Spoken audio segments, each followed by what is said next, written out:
दिल्ली की दो बड़ी यूनिवर्सिटीज ने टर्की से रिश्तों पर रोक लगा दी है। दोनों ने इसके लिए राष्ट्रीय सुरक्षा का हवाला दिया, लेकिन साफ है कि ऑपरेशन सिंदूर ने दोनों ही देश पाकिस्तान के साथ खड़े थे और टर्की ने तो अपने सैकड़ों ड्रोन के साथ उनके जरिए भारत पर हमला करने के लिए अपने सैनिक भी भेजे थे। उसमें से 2 ड्रोन ऑपरेटर भारत के पलटवार में मारे भी गए।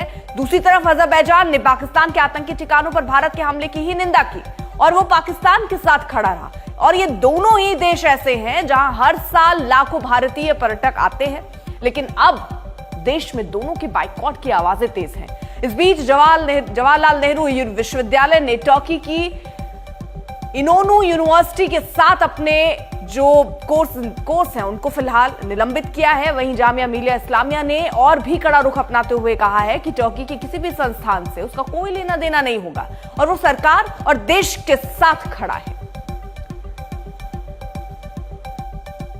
इस वक्त हम जेएनयू की वाइस चांसलर शांतिश्री धुलीपुड़ी पंडित के साथ हैं। जेएनयू ने कल तुर्की यूनिवर्सिटी के साथ जो करार था उनका, उसको तोड़ा है। समझते हैं आखिरकार ऐसा क्यों हुआ। मैम, फरवरी में ही आप लोगों ने करार किया था इनोनू यूनिवर्सिटी के साथ और अब ऑपरेशन सिंदूर के बाद उस करार को आपने तोड़ दिया है या फिर अबेयंस में रख दिया है, क्यों हुआ ऐसा? हम उनको कंप्लीटली तोड़ दिया है, बट उनको 6 मंथ्स नोटिस देना पड़ता है, इसीलिए हमने कह दिया इन अबेयंस।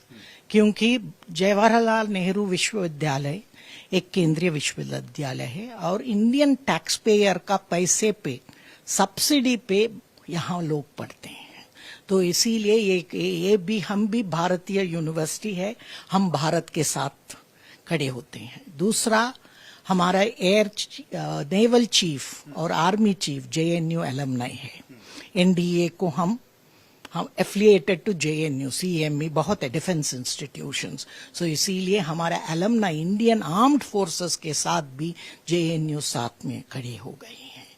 और आप ऑपरेशन सिंदूर के टाइम पे भारत का इंटेलिजेंशिया एकेडमिया, जो जेएनयू का भारत का नंबर 1 यूनिवर्सिटी हम बताते हैं, हम मार्गदर्शक रहना चाहिए।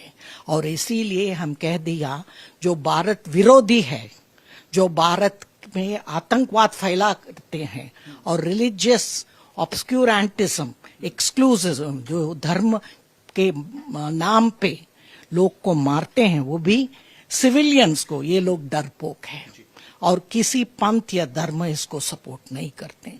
इसीलिए जेएनयू जैसा जो एकेडमिक हायर एजुकेशन इंस्टीट्यूशन है, भारत के साथ रहना है।